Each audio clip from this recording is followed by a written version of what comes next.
अस्सलामुअलैकुम, मैं हूं गुलाम रसूल भट्टी और आप देख रहे हैं मेरा यूट्यूब चैनल। नाज़िर, इमरान खान से अडयाला जेल के अंदर एक अहम शख्सियत की मुलाकात हुई है और उस अहम मुलाकात में कौन सी चीज़ें डिस्कस की गई, वो अहम शख्सियत कौन थी, किन की जानिब से भेजी गई, ये तमाम तर सूरत हाल मैंने आपके सामने रखनी है। और उसके बाद यकसर जो चीज़ें अब तब्दील होना शुरू हो गई हैं, क्योंकि बनी गाला में जो है वो सिक्योरिटी हाई अलर्ट जो है वो कर दी गई है, प्रोटोकॉल वहाँ पे लग गया है। इसकी तफसीलात भी आपके सामने रखनी है, लेकिन तफसीलात में जाने से पहले हमेशा की तरह आपसे दरख्वास्त, चैनल को सब्सक्राइब कर लीजिएगा, बेल के आइकन को प्रेस कर लीजिएगा ताकि हर वीडियो का नोटिफिकेशन आपको मिल सके। वीडियो को लाइक ज़रूर कर दीजिएगा।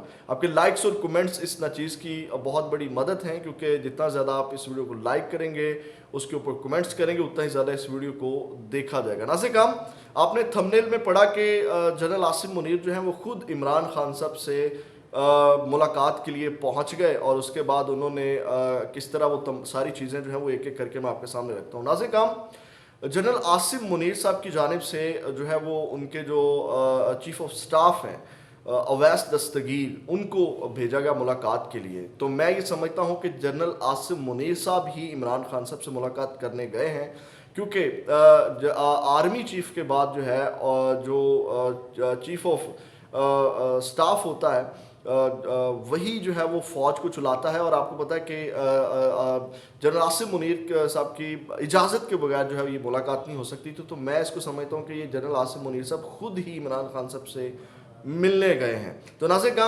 जो लेफ्टिनेंट जनरल अवैस दस्तगीर साहब हैं, उनकी मुलाकात हुई और उस मुलाकात में जो चीज़ें आपके सामने रखने जा रहा हूँ वो बड़ी इंटरेस्टिंग है। नाज़िर, आप सुनेंगे तो आपका जो है वो सर और फ़ख्र से बुलंद होगा। पाकिस्तानियों, जिस तरह वो मुलाकात करने वाले शौक़ में हैं, आप भी जो है वो कह लें कि हैरत का जो है वो मुजाहरा करेंगे कि ख़ान ने ये क्या किस तरह की बातें कर दी। और ख़ान इस वक्त जो है वो डील करने के बजाय किस तरह डटा हुआ है। नाज़िर, मुलाकात की गई। इससे पहले आपको पता है कि एक खबर चली कि इमरान खान साहब से मुलाकात जो है वो जो लेफ्टिनेंट जनरल सहर शमशाद मिर्ज़ा साहब हैं, उनकी मुलाकात हुई है। लेकिन उनकी मुलाकात नहीं हुई, मुलाकात अवैस लेफ्टिनेंट जनरल अवैस दस्तगीर साहब की मुलाकात हुई। और उस मुलाकात में नाज़िर काम जो अवैस दस्तगीर साहब हैं, उन्होंने जाकर के खान साहब को कहा कि जो इस वक्त जो है वो आप KPK के अंदर जो है वो अपनी गवर्नमेंट बनाएं, आज़ाद गवर्नमेंट वहाँ पे बनाएं और हम आपको वहाँ पे किसी किस्म की मुदाखलत नहीं होगी। इसी तरह विफाक के अंदर जो आपका मैंडेट है उसकी भी जो है वो हम कह लें कि कदर की जाएगी, उसको वैल्यू दी जाएगी। तो उसके बाद जो है वो आप जो मुल्क है उसको चलने दें। यानी कि इस वक्त जो मुआशी बहरान है उससे निकलने के लिए बड़ा ज़रूरी है कि इस वक्त सियासी इस्तेहकाम जो है वो आया जाए। तो अब आपने सुनना है अब इमरान खान। अच्छा, उसके बाद एक और चीज़ ऑफ़र की गई जो सबसे बड़ी मेन और अहम है, वो ये है कि उन्होंने कहा कि अब आपके लिए जो है वो रिलैक्सेशन का माहौल पैदा किया जाएगा। यानी कि जो केसेस हैं उनको रिवर्स किया जाएगा और जो उसके बाद तमाम चीज़ें हैं वो चेंज हो जाएंगी। यानी कि जो परेशानी और तंगी का आलम है वो ख़त्म हो जाएगा। तो ये तमाम चीज़ें उनको ऑफ़र की गई। अब आप सुनिएगा कि खान साहब को तो बड़ी जल्दी ये चीज़ें मान लेनी चाहिए थी, इतनी बड़ी उनको ऑफ़र हो रही है। और जनाब उसके बाद उनको जो बनी गाला मुंतकली की ख़बरें हैं वो भी आपके सामने मैं अभी रखता हूँ कि यानी कि रिहाई का जो पूरा एक पैगाम जो उनके पास ले जाया गया। अब खान साहब ने ना तो वहाँ पे अपनी रिहाई को तरजीह दी कि उनके सामने जो ऑफ़र रखी गई, ना उन्होंने गवर्नमेंट बनाने को तरजीह दी, ना उन्होंने कुछ डील करने को तरजीह दी। नाज़िर काम, उन्होंने जो आगे से उन्होंने कहा कि सबसे पहले तो जो ये रिगिंग हुई है हमारे ख़िलाफ़, जो धांधली हुई है, जो सीटें हमसे छीनी गई हैं, वो हमें जो है वो वापस दी जाएं। जिसके ऊपर उनको कहा गया कि आप अदालतों में जाएं और वहाँ से आपको अगर सीटें वापस मिलती हैं तो ठीक है, आप वापस ले लें। और उसके बाद जो है उन्होंने जो है वो ये खान साहब ने उनको जवाब दिया और उनके साथ जो जितनी भी चीज़ें थी उसके ऊपर खान साहब नहीं माने। उन्होंने कहा कि जितनी भी उनके सामने ऑफर्स रखेगी जो मैंने अभी आपके सामने रखी है। अभी एक ट्वीट भी इसके ऊपर आया, हमारी एक सहाफ़ी जो दोस्त है उन्होंने इसके ऊपर ट्वीट किया। ये अब जितनी मैं आपको ख़बर दे रहा हूँ ये असद अली तूर का क्लेम है। ये जो मुलाकात हुई है इसमें असद अली तूर ने जो है ये दावा किया है और ये असद अली तूर की स्टोरी है, उन्होंने इसको जो है वो बयान किया है और उन्होंने ये तमाम चीज़ें जो है वो सामने लेकर के आए हैं। अब नाज़रीन काम, इस सब के बाद आपको याद होगा कि इससे पहले इमरान रियाज खान साहब ने भी दावा किया कि इमरान खान साहब को जो है वो बड़े चुपके से जो है वो बनी गाला शिफ्ट कर दिया जाएगा और उसके बाद जो है वो उनकी रिहाई जो है वो अनाउंस की जाएगी। इसी तरह आज जो है वो खबरें आई और मज़हर बरलास साहब जो हैं उन्होंने अभी ये दी, उन्होंने कहा कि लगता है कि इमरान खान को बनी गाला मुंतकिल करने की तैयारी हो गई है। पुलिस, एफसी और दीगर इदारों की भारी नफरी बनी गाला में इमरान खान की रहायशगाह के गिर्द जमा। इतनी भारी नफरी क्यों, खौफ के साए लंबे होते हैं।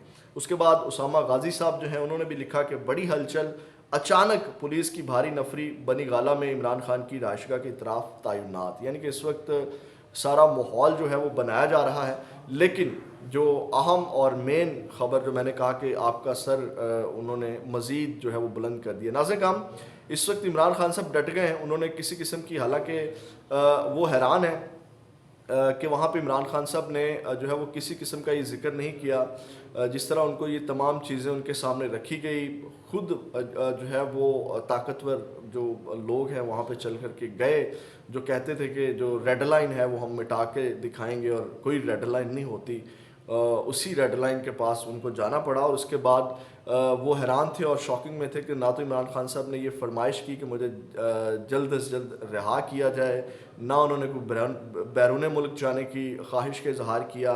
यानी कि उन्होंने किसी किस्म की कोई रिलैक्सेशन लेने का जो इशारा भी होता है वो नहीं दिया। यानी कि होता है ना कि एक बंदे के पास एक बंदा चल के गया हो और वो कहे कि हाँ जी ठीक है, हम कर लेते हैं, हम बना लेते हैं, कर लेंगे, डेफिनेट आपको पता है। उसके बाद उन्होंने ये भी एक बात कही, उन्होंने कहा कि ये जो आप जो मेरी जमात है इसके ऊपर अब सख्तियाँ बंद कर दें, जिस तरह आपने मेरी जमात को तोड़ा वो बंद कर दें। उसके बाद जो है जो जिस तरह आप बाकी जमातों को जोड़ रहे हैं, यानी कि जिस तरह आपको पता है कि पीडीएम पहले भी बनी और इस वक्त भी वो जो चूचू का मुरब्बा है वो भी इस वक्त इकट्ठा है, उन्होंने कहा कि ये भी आप बंद कर दें।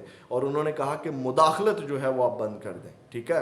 यानी कि इमरान खान साहब का जब रजीम चेंज हुआ और उसके बाद जो जितनी गलतियां उन्होंने की थी, ये हमारी भी कुछ अहम लोगों से उस वक्त जब मीटिंग्स हुई थी और उस वक्त इमरान खान साहब ने ये जहन बना लिया था कि अब डील के नतीजे में ना तो गवर्नमेंट बनानी है, ना डील के नतीजे में जो है वो इक़्तिदार में आना है, और ना ही डील के नतीजे में जो है वो कोई काम को आगे बढ़ाना है। तो अब आप अंदाज़ा लगाएं कि इमरान खान साहब ने जो है, जिस तरह आपने जो है वो इमरान खान साहब का सर फ़ख्र से बुलंद किया, आपने इंतहाई मुश्किल वक्त में जो है वो निकल करके वोट डाला, इसी तरह जो है वो आपके वोट का वहाँ पे इमरान खान ने सौदा नहीं किया। वहाँ पे इमरान खान ने बैठ के आपके वोट का जो है वो कह लें कि उसकी तौहीन नहीं की, आपके मैंडेट की जो है वो उन्होंने इज्जत रखी और किसी किस्म की डील करने से उन्होंने इनकार कर दिया और बैठे हैं वहाँ पे जनाब वो डट के। तो ये आज एक कह लें कि जो लोग कहते थे कि जो है वो इमरान खान साहब तो बैठे हुए हैं डील करने के लिए और तमाम चीज़ें, आज भी जब उनसे लोग खुद मिलने के लिए गए हैं तो उन्होंने जो है वो अपनी रिहाई के हवाले से, मतलब ये एक बड़ी कह लें कि एक शॉकिंग न्यूज़ है कि उन्होंने इस तरफ ध्यान ही नहीं दिया कि जनाब मुझे जल्दी जल्दी बाहर निकालें। आपको मियां मोहम्मद नवाज शरीफ साहब का तो याद होगा कि किस तरह जो क्लच प्लेटें हैं वो ऊपर नीचे और ख़राब हो गई और जनाब उसके बाद उन्होंने कहा कि क्लच प्लेटें गई तो बंदा भी गया। तो ये नाज़रीन काम जो मुलाकात की कहानी थी, मैंने कहा अपने नाज़रीन के साथ शेयर करें। अपना फीडबैक ज़रूर दीजिएगा, अपना बहुत ज़्यादा ख्याल रखिएगा। पाकिस्तान जिंदाबाद।